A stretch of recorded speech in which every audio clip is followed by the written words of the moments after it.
Well, hello, everyone. My name is Cameron, and welcome to this episode of Connected by Community, brought to you by Ballantine Capital Advisors. I'll have with me my co-host today, Anthony Colincheco, and we're super excited to have Amador with Bonjour Main. So thank you so much for joining us. Thank you very much for having me. So I guess tell us a little bit about how you got to Greenville and kind of your start here with Bonjour Main and everything in between. How I got to Greenville was 5 years ago. I did my high school in the States, in Virginia.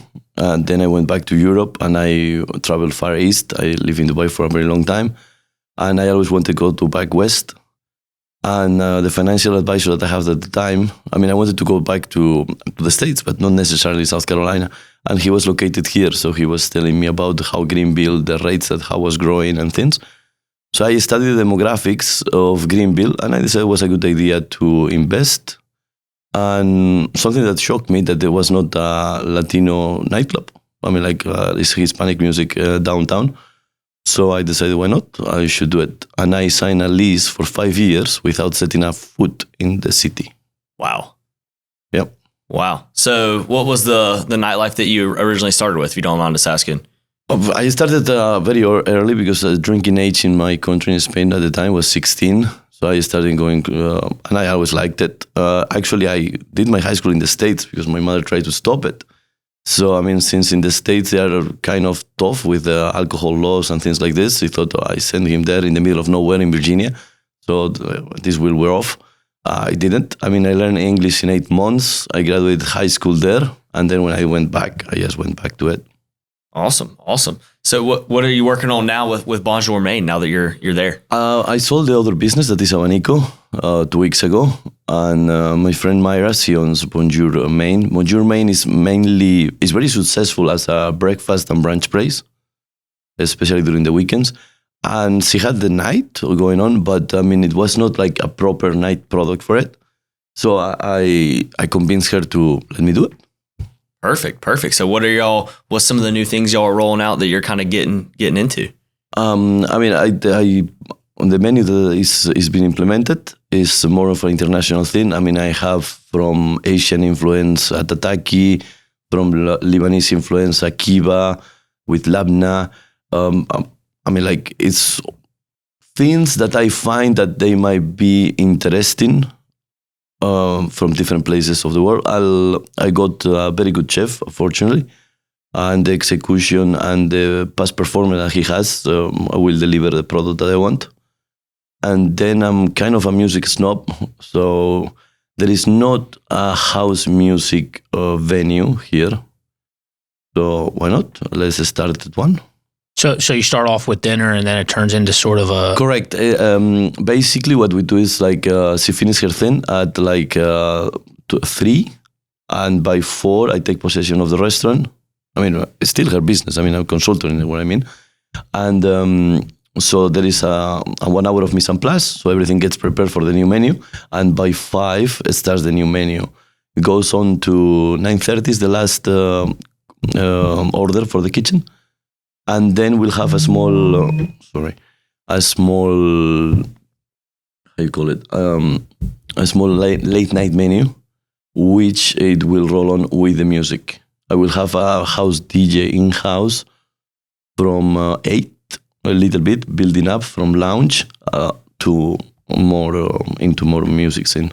Awesome. So is that happening every night of the week or just kind of that's Saturday? Friday, Saturday, and eventually I would like to do it on Thursday. Okay. But at the moment we're doing, we will start actually next month. This week I'm implementing the menu. It's only 60%. It's like kind of a soft opening. So we open the door to see how the menu works in that kitchen and with the staff. And next month we will start, and we have applied for the 2 o'clock permit, 12 to 2. And in the moment that we have that, it will be more into the night. Awesome. So what brought you kind of to the fascination of house music, just kind of from being overseas? That's something that we grew up with. I understand that here you don't have that culture. When you go out and you are showering and getting ready, you don't put house music. We do that. In the sense since we are young, that's what we do. It's the music that is going out music. times are differently. So you go to a bar, and then if you decided to go to a nightclub, it's 2 a.m. already. And at 2 a.m., most of the clubs, they play EDM, house music. And it gets into you. Like you are growing up with it. Awesome. Yeah. Yeah, I grew up with Frank Sinatra. That's the music I grew up with. but I think that's a different time frame. A different time slot. I've been to Bonjour Main for breakfast. Great crepe place. My wife absolutely loves it. And I read an article, Fall for Greenville was here, and I think you guys sold out in like 3 hours. That's Mayra. Yeah. That's the morning thing. I was there. I was trying to get out of the way. But, Fall of Greenville started at noon, more or less. The one day at 11, the other at noon. Many people prepare for that, but you have to understand that the restaurant opens at 8:30. So, by the time they start doing that, they already had the rush hour. So, they had they peak before that, and then they started selling crepes there. And there is a point, I think, like by 2, Mayra decided to close the restaurant and became a crepe factory. Because, they could not keep up with demand. Wow, that is amazing. Yeah, it went extremely well. It went extremely well. And her items, it was like 3 different crepes, lemonade, and something else. Like nothing major, but they were doing crepes. Before the show started, you talked about how COVID sort of ruined some of your plans. How's COVID changed the restaurant scene? Not only the restaurant, the nightlife. A restaurant, as you know, if they pass the 5-year barrier, they normally make it for a very long time. Nightclubs, they last 5 years. In a small town like Greenville, they might last longer, but that's their life. Then you need to rebrand it,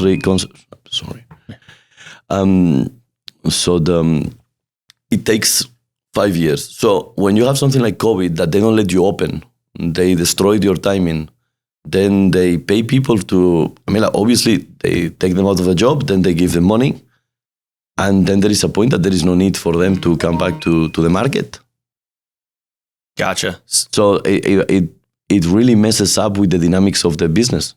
And then the supply chain broke, and then you have chicken that is more expensive than shrimps. And it doesn't make any sense what you are selling. And you cannot change prices every week, but the prices were changing every week. In crepes is 3 things: flour, milk, and eggs. Eggs went up 40%, milk went 30-something%, and the other, I don't know how much. There is a point that what can you do? You can go to a restaurant and then you pay for a crepe $16, and then next day is $24. You cannot adjust you cannot adjust the pricing to the real pricing of what is happening to you. So many restaurants, especially the ones that sell wings, there were times that they were losing. Every time you go there to eat wings, they were paying for you to be there. So on the nightlife scene in Greenville, I know you mentioned it's kind of a small town, but it is growing. I kind of grew up here, so that's kind of my scene. But I guess, what do you think that the nightlife that you're going to bring, other than the house music, is kind of going to change the scene of Greenville versus? I don't think it's going to change it. What I think is in America, you have a very strange idea of competition. You think that people that compete in your time slot is competition, and it's not. If I open a place downtown and another place downtown, what we're doing is we're bringing more people downtown. And in America, if you see you don't construct high, so it's very low. So what happened, that expands very quickly, and there is houses everywhere, and then there is a point that the metropolitan areas break down. So people that 5 years ago, people that live in Eastleigh, they had no business being in Eastleigh. They needed to go downtown to meet people. Now they stay in Eastleigh most of the time, and you don't see them. So if you put more venues downtown, that will make more people going downtown. It's not competition. It's not what are you... You put more things. Bond opened last 2 years ago. It brought more people downtown because, they have a venue that's 350 people.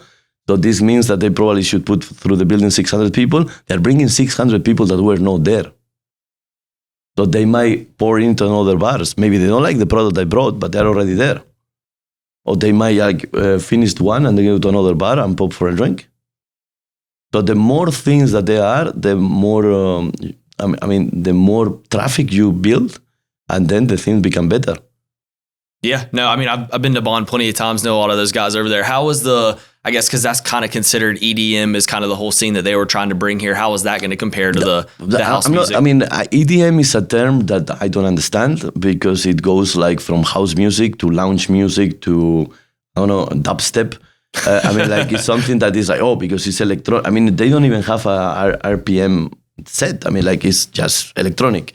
House music, I mean, you can go more deep, more tech, but is a very niche market. We did a small party Saturday, and to give you an idea, 95% of the people were not American. Most of the people were European. I mean, the biggest groups that I had was Italian and Russians. Wow. So I mean I do understand. I mean, I do know that there is a market for that. And then the Americans, they are transplants. They are people that they came either from California or from New York. I'm not saying that someone from South Carolina might not have been there, but it was not the norm. I mean, I know because I checked the IDs. Yeah, there you go. It's not like you check the ID and you know where the people is from. Yeah. So yeah, it's a product that I might catch on. The venue is small enough, so it will have retention. So I'm not worried about like having a big room that you only have like 30 people or 40 people, 60 people, and it doesn't look right. This one is a small venue, and I think it will work. And then I don't know. I mean, it's more European feel. I mean, I have the 2 disco balls or wash slides, and I mean, it look right. It look good. I think we'll do good. So you said the restaurant was soft open this week, and we are actually in the soft open. I mean, you are welcome to pop in. Only 6% of the menu is implemented because, in my experience, I mean, in Dubai, when I was working for a friend, we opened 3 restaurants at the same time. So that was a nightmare, and they need to be ready at the same time. So I learned that it's better like you have your menu, you know how it works in your head, but you don't know how it's going to work in that kitchen. So, and this is an open kitchen, so you see the people mounting your plates and things like that.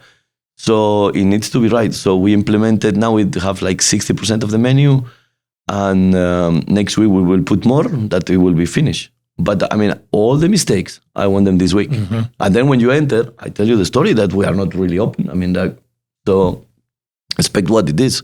Also, the servers that I have, they're very young, they're not even 20. So they need to understand the menu. I mean, it's different. I mean, like from one day you are doing one thing, and then next week is completely different. Yeah. On the business side, how hard was it to find employees at that time? During the COVID? No, right now. No, right now is actually a little bit better. Okay. Especially in the price point that we are doing. We are doing a price point like a date should cost you 65, 70. So it's not super expensive, but the technique and product is good. So I do think that there is a good market for that. Servers see this and they see that they can make money. I think the top game is difficult for servers to make money because, I mean, like to have fine dining, you need 1 server per 5 tables. And there is nights that they are not there. Mm-hmm. Yeah, for sure. Awesome. Well, any other things that you guys are kind of working on that you're excited about that you can share with us? I mean, the menu, I'm very excited because it's something that is kind of eclectic in the sense, you will be the only place that you can have a chicken tarkari. A tarkari is a Venezuelan curry. So, I mean, like only in that, I mean, you see things that you will not see elsewhere. And the tataki, I think the last 2 weeks, I try every tataki that is in Greenville. And I tell you that our product, I mean, is up there. So, I mean, I'm excited about it. Obviously, the market doesn't care what I think. The market cares about what people do. I'm putting these items there. And if the people like them, they're going to buy them, then they will stay in the menu. And if not, they need to be removed. Gotcha. Cool. Awesome. So we have a signature question that we typically ask our guests. What makes you tick? So what do you mean? Like what it takes me out of bed to yes. to keep going? I mean, I do like the fact that, I mean, I didn't know anyone in this town. I designed a concept that was abanico, that was Spanish tapas, and then night equivalent, a nightlife kind of like Hispanic music. And I really liked it. I mean, like even the managers that I hired, they told me that was not going to work. And then you see that when I was going through it, I mean, the restaurant wasn't extremely successful. It did okay. The nightlife did really well. But what I see that was funny is like you see a place that is corporate, like Paloma, that they brought the same concept 3 years later. I mean, I was three years ahead. And they kind of dropped it because it didn't really work, because it's not mine. I saw I need to go to extremely authentic. Extremely authentic to, I mean, like I was serving things, I don't know, recipes from the 1300s.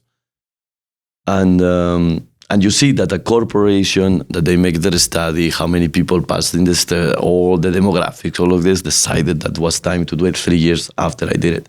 And then in nightlife, we mentioned Bond. They were closed for a very long time. I mean, when Pine opened, Port Lounge was closed. Now they open, and they're trying to do a Latin night on Saturday, which I put more people in a small venue.